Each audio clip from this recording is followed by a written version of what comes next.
coming on. The Crowded Booth with Bryce Koon.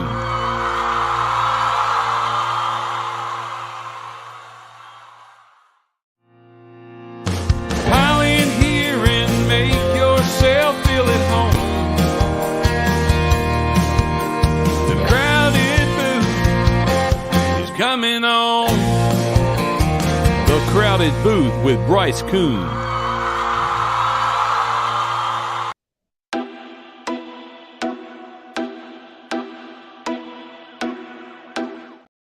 We've been live for almost 6 minutes, and Ralph has played almost five different intro videos. Hey, my name is Bryce Koon. We're so glad that you're here. We got a new camera. We got a new microphone set. Double intro, 4 intros, who cares? But hey, we're rocking live here on a fantastic Tuesday evening. Make sure you're locked and loaded. First off, I need you to like that video. I need you to subscribe to the channel. We're 100 away from 2K. You can keep that counting as we get ready for college football season. I think we're around 30-something days away from the start of college football season, and a big matchup for the Jackets against Louisville. And I'll be in the building. Cannot wait for that. It's going to be a big, fun show, action-packed show, an action-packed day up in Charlotte at the Westin Charlotte ACC Kickoff. We're going to be talking about that. Before we get started, make sure, like I said, to like that video, subscribe to the channel. Shout out to Section 103, the presenting sponsor of this show. We got a couple more sponsorships. If you hadn't already, you should have taken advantage of that deal. Fantastic deal. Ralph got some great hats. He didn't get a tech hat, but he got a great golfing hat and a great Braves hat. That was a fantastic deal, 10% off Crowded Booth at Whiskey Pines Company. Make sure to check that out. We're going to talk a little bit today about what did we learn from this ACC kickoff. And, you know, it's talking season. We've established that. But I think that what we need to understand, and the biggest thing is, and I've already seen some comments already, Brent Key is going to keep everything pretty close to the vest. He was asked multiple times about expectations and nearly scoffed at the reporters asking him that question. So, you know, I'll say this. A lot of questions tonight might, we want to range around who's going to be the quarterback of this team. I agree with Marcus Brooks down in the comments below who said, I don't think we're going to really truly know that publicly, maybe, until the first snap of that game in Mercedes-Benz Stadium, and maybe that week. I mean, I really believe this is going to be kept close to the vest of what they want to do. But we're going to talk about it. I hit up on the site, crowdedbooth.com. Check out our Substack. It's in the link down below. You've got the full range of all the questions and answers that the players and Brent Key were asked today in Charlotte. We're going to be going off of that, just some of the things I took away, and then I want to know, obviously, what you took away as well, because the Jackets came away pretty nice, in my opinion. The confidence, it was a different feel, all of these different things. So I like it right there. Trevor, Brody Rhodes is winning the Heisman already. Big Brody Rhodes fans, check out our NCAA revamped dynasty where Marcus LeMiles had a big interception and a massive win against North Carolina. But let's talk about this. We're going to start off with Brent Key, and then we're going to go to the student athletes. I wanted to hit on this first. The big one, Brent Key talks about it's a new season. And he was asked the question, and I'll read it. I'll read it for all of you here in attendance tonight. I appreciate you tuning in. The first question, look, he said, you took over midseason last year. Now this is the reporter. Now you've kind of had an offseason to kind of implement what you want. Can you tell us, and guess the key areas that you wanted to improve on and what kind of progress you've made in the offseason since then? And this has kind of been one of the big tell signs, in my opinion, of a lot of people think that just because of the success that you had last season, it's going to immediately carry over into, what is it? Ralph, you can do the math for me. It's around from November, Thanksgiving last year to September. That's 10 months. That's a 10-month span since they've played an organized football game. It's a lot to ask for the continuation of what happened. Now, there is such thing as building momentum towards the end of the season. I think Georgia Tech definitely did that down the stretch. But one of the things you have to say, and Key took and said, look, this is a 4-4 team. This is what they did last year. And while that was way better, he didn't say this, that was way better than what the predecessor was able to do, it's still not good enough. And Key recognized that. But he also recognized the fact that, look, it's one of those things you have to have a constant evaluation. You can't just say, well, we returned some guys. Yeah, well, we do this. We're immediately going to take another step. No, it has to be, you have to continue to evaluate, continue to say, what exactly do we need to do and get better at? Because that team last year, although it played really hard, although it played more uniform and together than it did over the past 3 seasons, you could arguably say there's obviously still some holes to fix. And some of the things that made it possible, we've talked about this a lot. You're going to get more of it in our in-depth position previews.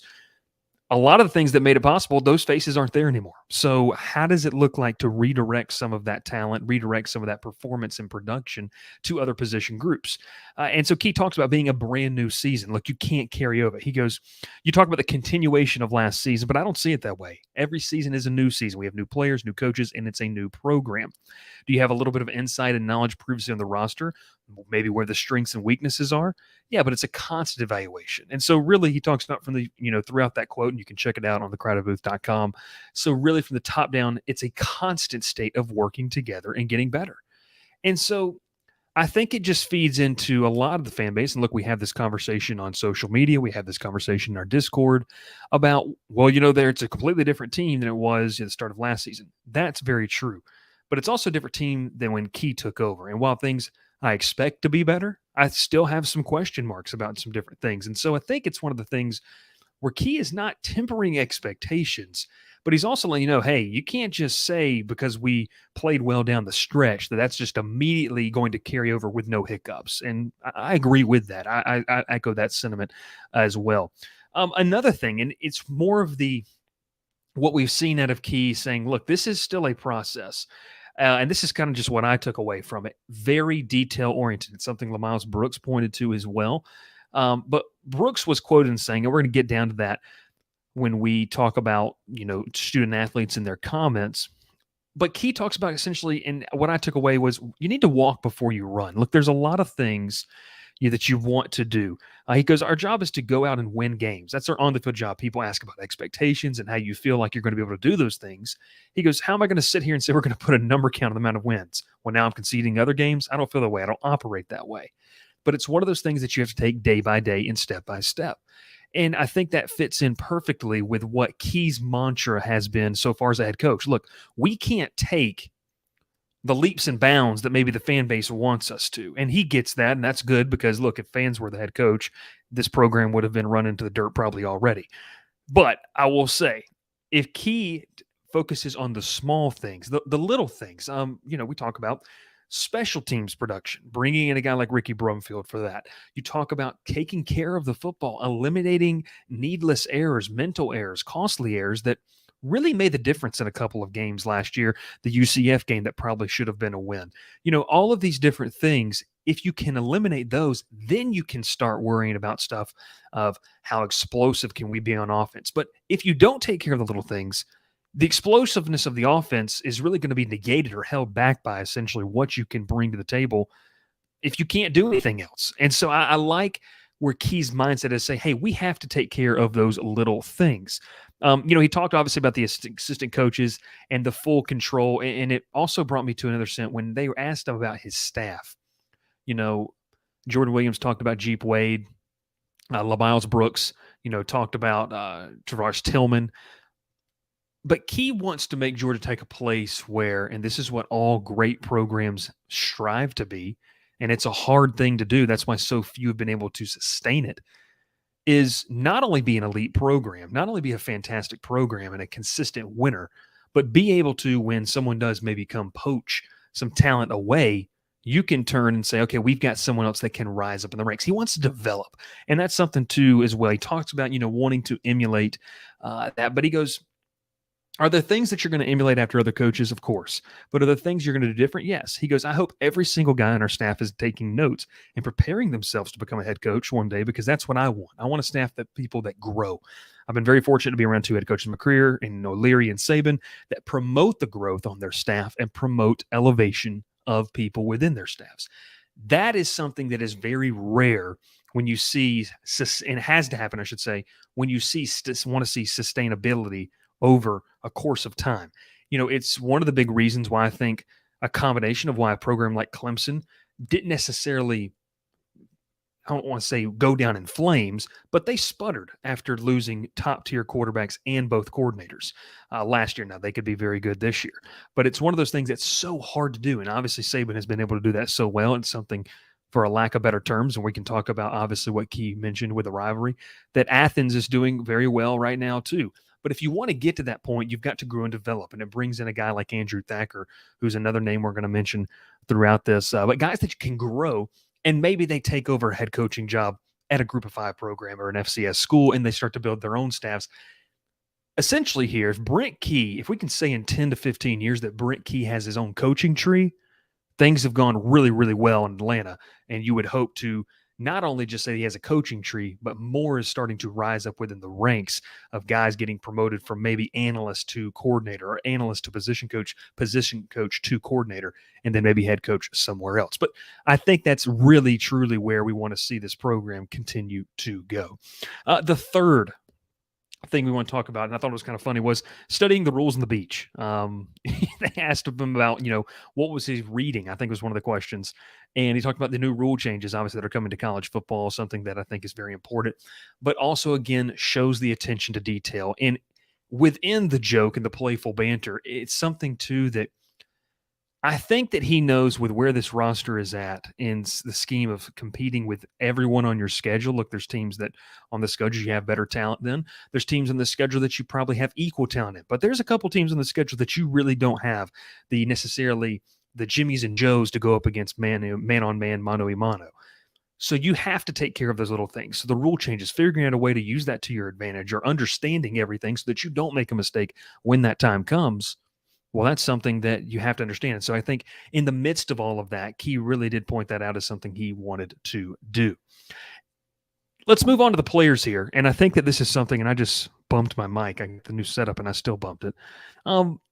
I want to start off with LeMiles Brooks. And it's something that I didn't mention with Key. And once again, let us know in the comments what you thought, what you think as well with this. But with LeMiles Brooks in this situation, look, we know he's a leader. We know he's a guy that could be, an all ACC guy, an all-American candidate, one of the top returning defensive backfield guys in the country, not just in the ACC or on this roster.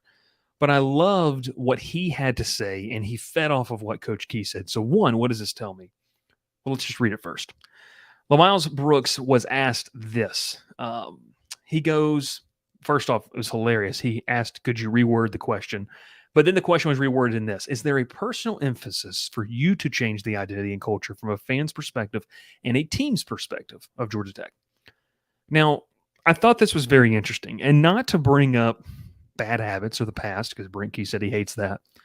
But I recall questions being made over the past couple of years for the last head coach about, hey, what would you tell the fans? And there was an emphasis on saying, now, obviously things weren't going well, but hey, I'm worried about what's going on in the locker room. But I thought Brooks really, really answered this in the best way possible, and complete 180 of my opinion. And it's obviously different situations, but a complete 180 of where he was going with this. Brooks answers, from a team perspective, the culture that I feel we're trying to create is a culture of winning, obviously, but it's also doing all the little things right. Those little things add up, whether positively or negatively. So let's stop right there. He says, so I would say a culture of doing the small things right. That's just what we talked about, Key. That shows me from a hierarchy level, from a top to bottom, there is some, and I'm going to use a nice little buzzword in the marketing world, there's synergy. There is a connection from the CEO, the Brent Key, to LeMiles Brooks, who is a captain. And I guarantee you, if that synergy is there, Brooks being the leader that he is, I don't think he's too much of a vocal leader, more of a lead by example, lead by action. But then he's able to make this transfer down to his position group and different guys. I don't know if Georgia Tech does this, would be something very interesting, but do they elect leaders of each position group to have to lead, certain sessions about implementing the plan and what you want to have for this program? But that shows me the synergy right there. So that's the team perspective that Brooks hits on, and I love that. He goes, then from a fan base standpoint, which I was personally surprised from him, answering the question, because a lot of times when you get to a part talking about the fans, you see some coaches and players kind of recoil, like they don't love answering that, because of course you want the fans to have a product to be proud of, but it's also one of the things that you can't put too much stock. And so, following the fine line of not worrying about what the outside media says, but also understanding that Georgia Tech's in a spot where they really need fan buy-in. Brooks once again handled this completely, in my opinion. He knocked this one out of the park. He goes, then from a fan base standpoint, just the expectation of winning. Like Coach said, not waiting for bad things to happen. As players, we shouldn't do that. As coaches, we shouldn't do that. And as fans, we shouldn't do that as well. Now, let's break that up into 3 different parts right here. As players, we shouldn't do that. That's something that Brent Key posed to the team privately last year after taking over. Let's don't wait for bad things to happen. We saw that in the Pitt game with them going and beating Pitt on the road, high emotion game, but imposing their will. And when you think about that, when you think about imposing your will in football, and we'll talk about that because Jordan Williams mentions it on the offensive line, I immediately think of physical running the football.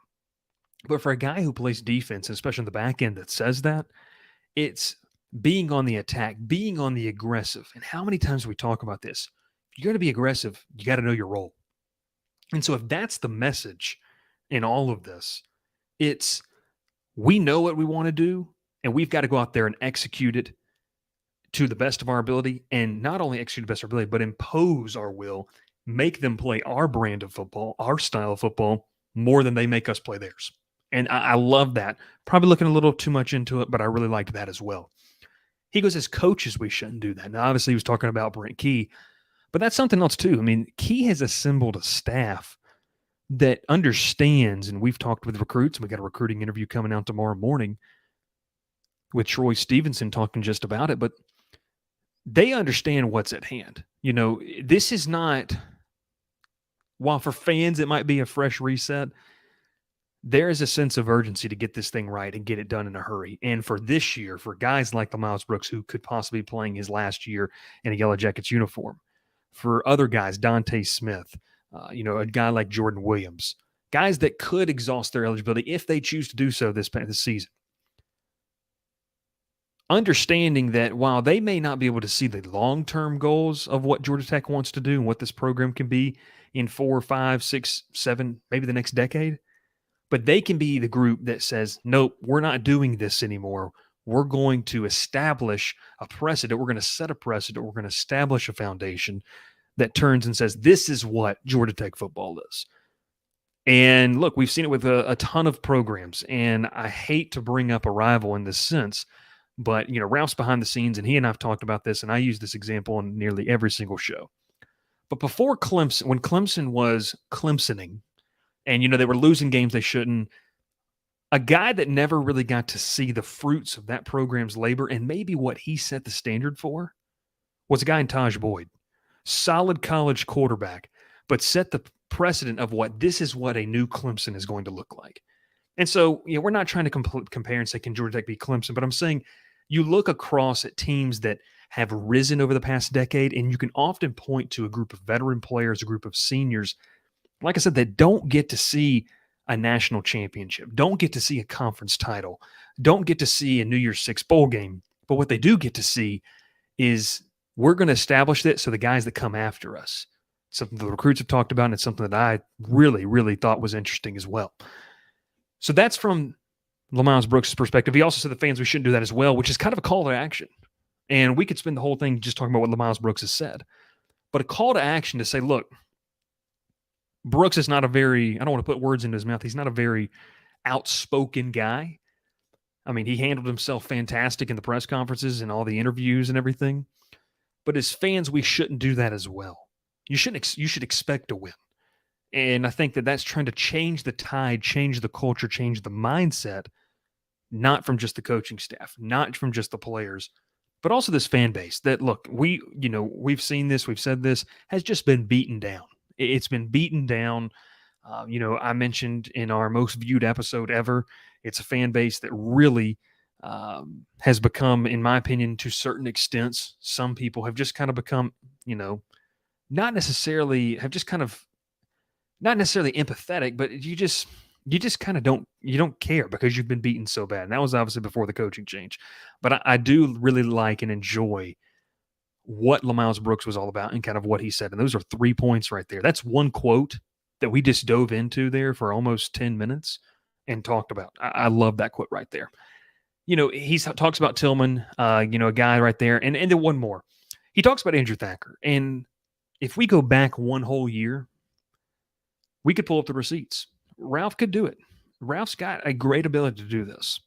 He could pull up the receipts of saying Andrew Thacker should be fired. Andrew Thacker is the worst defensive coordinator in the country. Andrew Thacker is in over his head. And a lot of fans said that, and us included were questioning whether this was the right thing. And a lot of people felt if the last head coach was let go, would Thacker be going with him? And Key elected to keep him. And this defense showed some strides. I mean, one of the big tell signs, I remember Ralph and I watched the game together, the North Carolina Georgia Tech game 2 years ago, when Thacker was pumped up when his guys had 10 tackles for loss in that first half. It was fun. It was great. But, I think that it's something, too, where you have to understand the fans may not get into much of the players. And so Brooks says, and for Coach Thacker, I don't think he gets enough love. I think he's a very underrated defensive coordinator in all of college football. Knowing that I have both of those guys back, meaning Coach Tillman and Thacker, who fully support me as well as my defensive teammates, is great. So that's that continuity that you're starting to get with the staff. But those two guys could pay dividends for a defense that really has a lot to replace. Linebackers need replacing. You got to find pass rush. But the back end, you feel good about. I like that as well. Let's go to what Jordan Williams said. I've talked a lot about the offensive line. And where do you go when you have all this conversation about, is it Haynes King? Is it Zach Pyron? Or, how explosive can we be under Buster Faulkner? And I've been one of those that talked about, I think Buster Faulkner was one of the best additions we could look back and see in all of the ACC. When you look back, they've already started doing it, obviously, with Major League Baseball. And, you rank the offseason acquisitions. And Sean Murphy for the Braves up there. Like, he's probably the number one acquisition out of any trade signing made this offseason. Could we look back and see that for Georgia Tech? Could Georgia Tech have an offensive season that sets a new standard of what Georgia Tech football should look like, especially on the offensive side of things, and say Faulkner, that was the best hire, the best acquisition, player or coach that they made? We could see. But Williams talked about that. All that to say is, would you be held by the offensive line? Williams talked about Jeep Wade and what it's like having an offensive line head coach with a new guy like Wade in there. And so this has stuck out to me. He says he's definitely preaching the right stuff and telling everybody what they need to hear. Keyword, need to hear. It's not about what you want to hear. It's about what you need to hear. He does a good job with that, making sure everything, and he just keeps everything black and white. I love that. I love the sense that you have guys that are taking responsibility, taking ownership for their actions and saying, this is what we have to do. We're not going to step on toes. We don't care about stars once you get here. You perform, you play. And it really feels like that's the case. Williams kind of backed that up. He talked a little bit more about, for him and for that group, they've got to improve on technique, that it's a very technique-heavy position. Look, Ralph can attest to this, having played offensive line. You can be the biggest guy. You can be a guy that is going to just, lean on somebody. But if you don't have the right technique, if you don't have the right pad level, you're only going to go so far. You can only do that for so long against certain competition. And so understanding that, and then the footwork. I mean, look, this is not a day and age of where you can just line guys up there, and especially with this roster, you don't have it, of guys who are 330 plus and say, all right, let's go, let's run some outside zone runs. You can't do that with that. So you've got to have guys that have great footwork and the ability to do just that. So Williams talks about that. Sylvain Yonjawin had some great comments as well, but I want to hear from you what you thought about that too. And we mentioned, obviously, receiver room. I mean, look, you can catch all of that. It's in the link down below. Exactly, what did the Jackets say? What did they do at ACC Media Days? All right there on the Crowded Booth, completely free for you to read. Ralph, let's get to a couple of the comments. I know we got a couple. We may take some more, but just wanted to kind of hit on what exactly. Well, what is Georgia Tech trying to do here? Well, and I think we found an identity. So let's rock and roll with the first comment here. As go to that starred comment, and here we go. It looks like David is the first one. Joking aside, Key is really keeping the starting quarterback role close to his vest. And look, he made the joke that Wes Durham was going to be the starting quarterback, longtime broadcaster for the Jackets, now ACC Network. Yes, he definitely did. David, again, at Marcus Brooks. I know the Georgia Tech fan base wants Pyron, but something my gut says King gives us a better shot versus Louisville. It's going to be something that we're going to have to monitor and see. We don't know. No one's going to be in there on the practice and understand. No one can see that, and we really won't know until week 1. But I think that one of the biggest things, what I would take away from this is going to get me in trouble with a certain section of the fan base. If Key is saying it's a new season,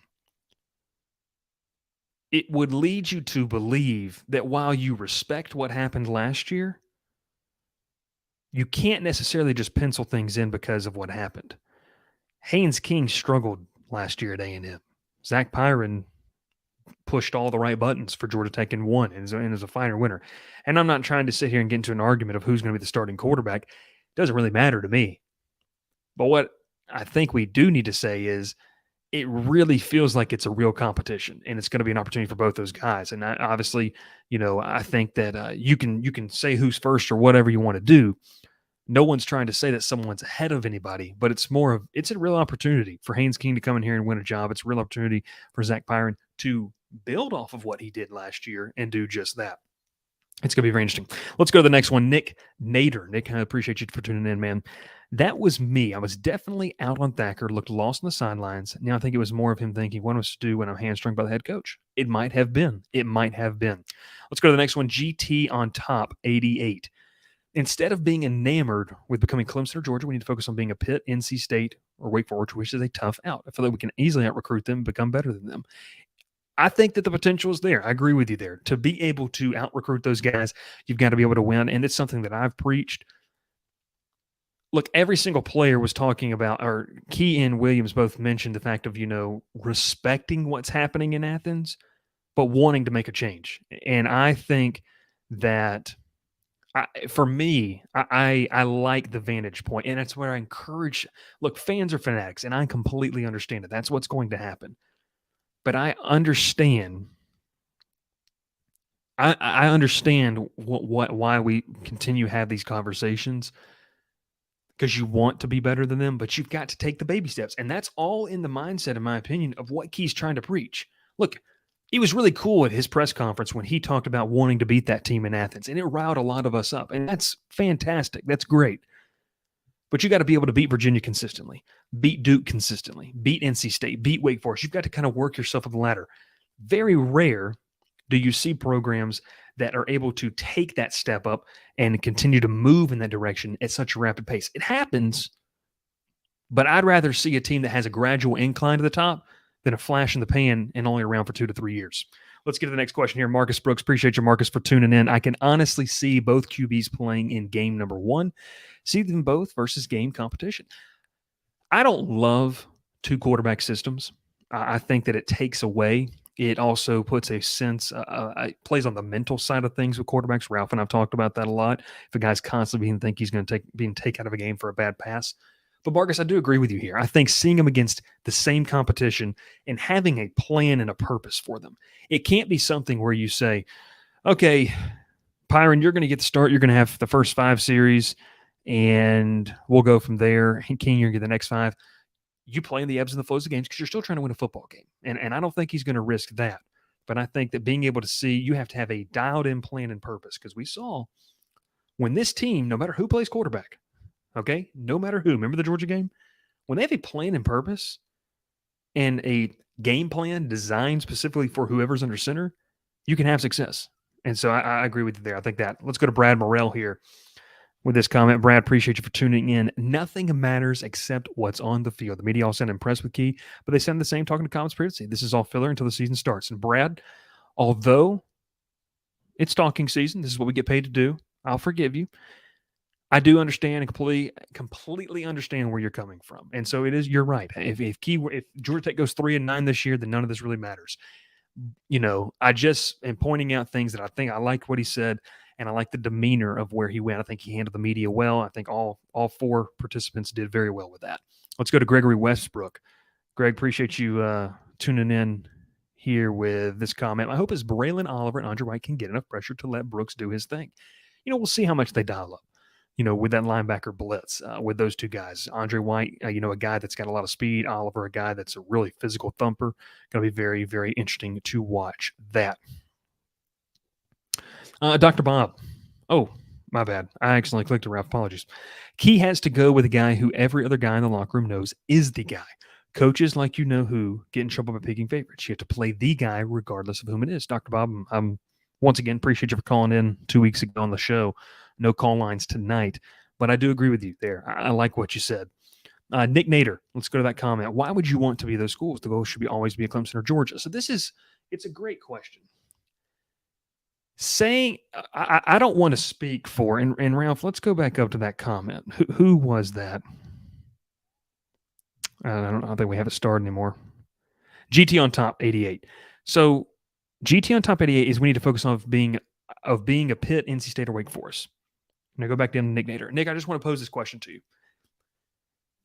I don't want to speak for GT on top, but my thought process is it's not that you don't want to be the best. It's saying that it is very rare.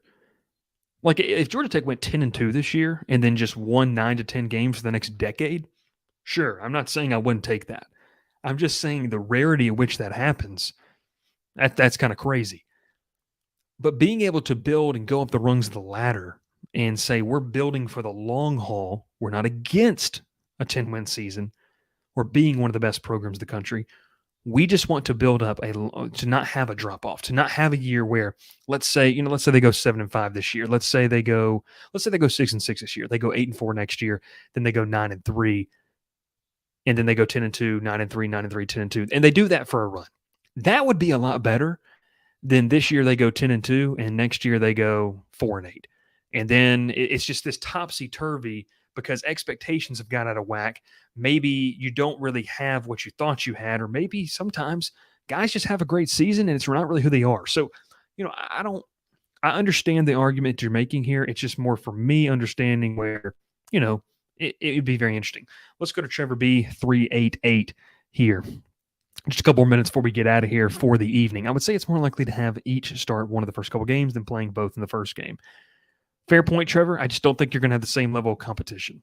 I don't think that I'll say this. Ralph, you nod the background. I don't think that you can go into Oxford not knowing who your starting quarterback is. Because if you go into Oxford not knowing who your starting quarterback is, whatever the spread is, take Ole Miss. Ralph is going to joke and a lot of people are going to joke, we're taking Ole Miss anyways, but hammer it. Because if you don't know who it is, that's, to me, why you need to do that. Let's go down to Trevor's next comment. We also need to give whoever starts the ability to make mistakes without worrying about getting immediately benched. I agree with you. That's why I think it's going to be – it might already be decided. Folks, you might be living in a program now that comes from that Saban coaching tree that doesn't really share anything. It might already be decided, and that's completely okay as well. But, hey, it's a really, really nice – anytime you get to hear from the Jackets talking ACC kickoff. Hey, we appreciate it. We took some of your comments. Make sure to try to get those in here in the last couple of seconds. But I think that we're about ready to rock and roll out of here. Continuing to go with that. Any more comments in there, Ralph, they want to go? Let's go to David right here. We don't have them starred yet. We'll just go down the line of live comments here. David, amen, Bryce. Georgia Tech can't go from 0 to 100 in 1 or 2 seasons, but we need to make gradual process by beating these lower tier ACC teams year in, year out. NC State, Duke, Wake, DC, Pitt, UNC. Who is DC? Is it BC? Is me say he might be in Boston College. I think so. David, some fan's going to hear me in their basement where they haven't seen daylight in 10 years, and they're going to sit there and say, he doesn't want Georgia Tech to go 10-2 this year. No, that would be awesome. That would be amazing. We would all literally fall out, and somebody might win a lot of money. But I'm just saying, I'd rather build for the long haul. I'd rather see a 6-6, 7-5 season this year and gradual increases and building continuity than topsy-turvy having these years where you really don't even know what this program is year in and year out. John Burns, let's go down the list here as we kind of wrap it up here, Ralph. John Burns with that next comment. Let's be absolute best Georgia Tech possible, then the championships will come. Be the best you can be. Worry about the rest later. I like that. Nick Nader, baby steps are important. I don't agree I don't disagree with building for consistency, but saying you want to be like NC State shouldn't be the goal. You can build for the future while setting expectations. Very fair point. Very fair point. You establish a goal, but understand the baby steps. So, Nick, thank you for clarifying that. I think that is a completely I'm with you. I agree with you right there. Dr. Bob, this is great. Dr. Bob, he just brings the power here. Michigan State under Mel Tucker learned the hard way about sacrificing the future for the here and now. That program built through the portal and is killing them. Got to climb the rungs. We're going to see what they did last year, but folks who don't know, remember they played Pitt in the Chick-fil-A Peach Bowl 2 seasons ago and then had a horrid season last year. So it's one of those things, you want to be able to build that. And you hope, obviously, in their case, that it's for Mel Tucker, Michigan State, it could just be a blip on the radar. But I'm talking about when you want to go back and look, you got to have some data points. I would say about a 5 to 10 year range and see, is it topsy-turvy or is it consistent? We'll see. Last couple of comments before we get out here. The last one of the evening. Brad, to me, the best thing I personally heard Key say was that he's building the program for long-term success, hence why he's focused on so much on recruiting and using the portal as filler. I agree with you, Brad. Absolutely love it. Hey, appreciate everyone for tuning in. Appreciate everyone for watching and listening. Before we get out of here, I want to thank Ralph back behind the scenes, doing a great job getting your comments together, doing a great job on Discord as well. Make sure you subscribe to the channel. Make sure you like it. We are only 100 subscribers away from 2,000, trying to get that before the football season starts. Just 100 subscribers. Take your parents' phone. Take your kid's phone. Just any device that you have in the house and have a YouTube account, Gmail account, just subscribe. Just share it with your friends. Get us to 2K. We're going to have some great content rolling out. A bonus episode tomorrow, interview with Troy Stevenson. That's going to premiere at 9 a.m. Central, 10 a.m. Eastern. Make sure to stay why you need to have notifications on so you know when we go live, you know when we drop the new content as well. I know you all enjoyed the revamped Dynasty. We got a big win over North Carolina. I've enjoyed it as well. Make sure to tune in for that as well. Thanks so much for Section 103. Vince Wilkes, Barbie or Oppenheimer? Haven't seen either. Need to. We'll catch you next time here on the Crowded Booth. Ralph, go ahead and play that song, and let's get out of here for the evening. Pile in here and make yourself feel at home. The Crowded Booth is coming on. The Crowded Booth with Bryce Koon.